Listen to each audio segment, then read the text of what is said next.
Okay, just think for a second about what it actually takes to get meat onto our tables. Yeah. The sheer amount of land, the water, all the resources. Yeah.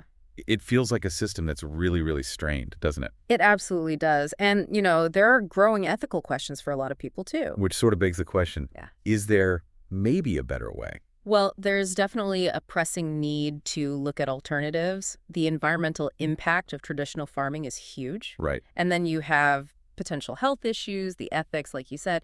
It's all pushing us towards innovation in food production. And that brings us neatly to our main topic for this deep dive. It was sparked by some really interesting stuff that you, our listener, sent over to us. Ah, great. Yeah, we're going to get into the world of lab-grown meat. You might also hear it called cultured meat or cell-based meat. Mm-hmm. It's getting a lot of buzz as a potential, solution. Now, the info you sent also touched on other cool trends for 2025. Right. There's a lot happening. Like regenerative agriculture, plant-based foods getting even better, upcycled foods, which is fascinating, more local supply chains. Precision fermentation, too, I think. Exactly. That was in there, too. But for this discussion, we're really going to laser focus on lab-grown meat, try to unpack its potential. Sounds good. Because while those other trends are definitely important for a sustainable future, Yeah, lab-grown meat is kind of a fundamentally different approach, isn't it? A whole new way of thinking about protein. It could have really far-reaching effects. totally. Yeah. So our mission today is to really get under the skin of this technology, Mm. understand the nuts and bolts, how it's made, what the upsides are supposed to be, and importantly, what challenges are still being worked on. Okay. All right, let's dive in. Where does this whole journey actually start, from concept to something you can actually eat? Well, it all begins at the cellular level, really small scale. Okay. The process starts by taking stem cells. The sources mention muscle-specific stem cells, myosatellite cells, they're called sometimes. These cells naturally want to become muscle tissue, so they're a good starting point. And how do they get them? Is it invasive for the animal? That's a key concern for many. That's a really important point. The sources emphasize it's minimally invasive, doesn't harm the animal. Okay, good. And the amazing thing about these stem cells is their ability to differentiate. That means one type of cell can become both muscle and fat. Ah, so you get the structure and the flavor from the same starting point. Exactly, all from that initial tiny sample. So it's not like they keep going back to the cow or chicken or whatever again and again. No. That's the next crucial step. They establish what's called a cell line. That's cell line. They take those initial cells and put them in this nutrient-rich liquid. Think of it like a perfectly balanced soup for cells. Oh, okay. It's got amino acids, sugars, proteins, everything they need to multiply. And they multiply a lot Right. until you have this stable population of cells. That's your cell line, a consistent source. So no need to keep going back to the animal. That's a really key point. So you've got this self-renewing source of cells. How do you go from that mass of cells Yeah. to something that looks and feels like, meat? Right, that's the cell culture stage. They take these multiplied cells and move them into bioreactors. Bioreactors. Sounds very sci-fi. It kind of is, but basically they're highly controlled containers. They mimic the conditions inside an animal's body. How so? Well, precise temperature, the right oxygen levels, a constant feed of those nutrients we talked about. Oxygen is super critical, actually. Why is that? Even small changes in oxygen can really affect how the cells turn into muscle or fat and what the final texture is like. Wow. And these bioreactors, they can be small for research or, huge industrial tanks for making lots of it. And inside these tanks, the cells start changing, becoming muscle and fat. Exactly. They start differentiating into the actual components of meat. Okay, but meat isn't just a blob of cells, right? It has structure, texture, like a steak versus mince. How do they get that? Ah, good question. That's where scaffolding comes in. Scaffolding? Like for building? Sort of. But edible scaffolding, it can be made from plant-based stuff or special biodegradable polymers. Edible scaffolding. Okay. It acts like a frame, a 3D structure. It guides the cells to grow and organize themselves like they would in actual muscle tissue. So it helps them line up and form fibers? Precisely. It's absolutely vital for getting that texture right, and they're getting really good at this. Yeah. Moving beyond just ground meat textures towards making more complex, structured cuts, like whole pieces of muscle. Seriously. So we could actually see lab-grown steaks or chicken breasts appearing soon. That's the goal, yeah. It's a big leap, but the tech is moving fast. Okay, wow. So the cells have grown on the scaffold, they become muscle and fat tissue. What's the next step? Harvest time. Exactly. Harvesting and processing. They carefully remove the grown tissue from the bioreactor and off the scaffold. Mm-hmm. Then it gets cleaned up, maybe shaped and prepared. The sources say it can become familiar things like burger patties, nuggets, or potentially formed into those more complex cuts we just mentioned.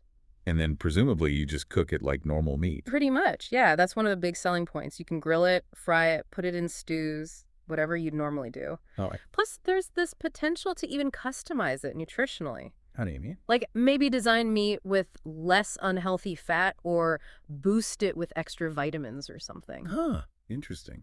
And importantly, the sources suggest people are becoming more open to it. As they try it and find the taste and texture are similar, acceptance seems to be growing. Yeah, I could see that. Like maybe how plant-based milks took a while to catch on. Exactly. Similar kind of trajectory, maybe. Mm. Initial skepticism, then growing familiarity and acceptance. This whole process is pretty mind-blowing, honestly. Let's shift gears a bit. Why? What are the big drivers behind all this R&D? The main benefits. Well, sustainability is a massive one. Huge. Okay. Compared to traditional livestock farming, lab-grown meat uses way less land, much less water, less feed. Right. The resource intensity is lower. Significantly lower, which means a smaller carbon footprint. Some studies mentioned in the sources suggest greenhouse gas emissions could potentially be cut by like up to 78%. 78%. That's huge. It's a massive potential reduction. And then, of course, there's animal welfare. Yeah, that's got to be key for a lot of people. Absolutely. It completely takes animal slaughter out of the equation. It directly addresses those ethical concerns about factory farming, overcrowding conditions. Mhm. For many of you who sent us this info, those ethical points were clearly a major motivation. Lab-grown meat offers a direct response to that. Those environmental and ethical arguments are really powerful. Are there other big advantages being talked about? Definitely. Safety and health benefits, too. Oh, yeah. Because it's grown in these controlled, sterile lab environments, the risk of bacterial contamination, things like E. coli, salmonella, is much, much lower. That makes sense. Less chance for things to go wrong. Right. And we already touched on the potential for customizing nutrition. Maybe making healthier meat options. And here's a really big one. No antibiotics needed. Because there aren't sick animals to treat. Exactly. So it helps combat antibiotic resistance, which is a massive global health threat linked heavily to antibiotic use in conventional livestock farming. So it's not just greener and kinder. It could actually be safer and healthier for us, too. That's the potential, yes. And it ties into addressing existing problems with the current system. What specific problems did the sources highlight? Well, traditional livestock can get fungal and viral infections, right? And sometimes those can jump to humans through meat consumption. Think bird flu, swine flu. Yeah, that's always a worry. There are also those known links between high consumption of red and processed meat and things like heart disease. Right. Plus the antibiotic resistance issue we just mentioned. And circling back, the huge environmental damage. Deforestation for grazing, methane emissions, water pollution. It does seem like lab-grown meat could potentially tackle a lot of these big issues head-on. That's the hope. That's the promise driving the innovation. Okay, it sounds incredibly promising. But there are always buts, right? Any new tech faces roadblocks. What are the main hurdles for lab-grown meat right now? You're right. It's not all smooth sailing yet. The two biggest challenges mentioned consistently are cost. The price tag, yeah. It's still pretty expensive to produce compared to conventional meat. And the other big one is scale. Being able to make enough of it. Exactly. Scaling up production from labs to, factory level output to meet potentially global demand. That's a huge engineering and logistical challenge. Okay, cost and scale. Yeah. Are there, new age solutions, as the sources call them, being developed to tackle these? Yes, absolutely. There's a lot of innovation focused specifically on those problems. Oh, cool. Like what's happening on the tech front? Well, for starters, stem cell tech itself is constantly improving. Researchers are finding ways to make the cells grow faster, more efficiently. Cheaper, basically. Cheaper, yeah, and needing fewer expensive resources while still hitting those targets for nutrition and texture. Better cell lines. Okay. And what about the bioreactors? Big improvements there, too. They're designing larger tanks, better automation for monitoring. So less manual work, more consistency. Exactly. Automated systems can keep the environment perfectly stable, track growth, optimize nutrient delivery. All that helps lower costs, reduce contamination risks, and just make scaling up easier. Makes sense. Is AI playing a role here, too? Seems like AI is everywhere now. It definitely is here. AI and automation are being used more and more Oh. for real-time tracking and adjustment of the cell growth. AI algorithms can analyze data constantly and tweak conditions, temperature, nutrients for optimal results. So smarter production. Smarter, more efficient, more consistent production. It helps manage nutrients better, monitor cell health, ensure the final product is reliable, and again, helps bring down those costs. Right. And what about getting people to actually buy it? Mm. Beyond cost. Consumer education, hugely important. Yeah. Because it's so new, people need clear, honest information about how it's made, that it's safe, the sustainability benefits. Building trust, basically. Absolutely. Building trust is key. And having solid regulatory approvals really helps with that, showing it's met safety standards. That drives market acceptance. Totally makes sense. You need people to feel comfortable and informed. Okay, so where does the market stand right now? Is this actually moving out of the lab and onto shelves? It's starting to. The market landscape definitely shows a lot of potential. Yeah. The reports mentioned from Significant Market Research predict really rapid growth globally in the coming years, like reaching pretty substantial market values by around 2032. Wow, okay, so the forecasts are optimistic. Very. It's driven by these tech advances we're talking about, plus growing consumer awareness and demand for sustainable options. Are there specific companies leading the charge? Any names we should know? Yeah, the sources flag several key players. Companies like Upside Foods, Believer Meats, Mosam Meat is another one. They did the very first lab-grown burger way back when. Oh, right, I remember hearing about that. Then there's Aleph Farms, Wild Type focusing on seafood, Eat Just with their Good Meat brand, Blue Nalu also in seafood. It's becoming quite a busy space. Interesting mix. The sources also mention Signisense work in this industry. What do they do? Right. Signisense is involved in supporting companies in this area. Things like technology scouting, finding new innovations, Right. patent research, understanding who owns what tech, market analysis, figuring out trends and opportunities, helping navigate the regulations, looking at supply chains. So kind of providing intelligence and support for this growing sector. Exactly. Helping these companies understand the landscape, protect their ideas, and figure out the path to actually selling their products. Gotcha. Now, lab-grown meat is exciting, but it's not the only alternative protein out there, is it? How does it stack up against, say, the plant-based burgers we see everywhere now? Good point. Plant-based meats like Beyond Meat, Impossible Foods, they've definitely made a big splash, right? For sure. And they have clear environmental benefits over conventional meat. Lower emissions, less energy, less water. They had that huge growth spurt around 2019. Yeah, they seem to be everywhere. But the sources also mention challenges there. Cost can still be a factor for some consumers. And there are some ongoing discussions about health aspects. Some analyses show they can have similar levels of saturated fat or sodium to beef, for instance. Oh, interesting. Yeah, and there's this perception that they're always healthier. If the nutritional reality doesn't quite match that perfectly, that could be a potential issue down the line for consumer trust, you know? That's a really good point. Perception versus nutritional facts. Hmm. What about other alternatives? I saw hybrid meats mentioned. Yeah, hybrid meats. That's basically blending traditional meat with plant-based stuff like mushrooms or other vegetables. Well, not replacing meat entirely, just Yeah.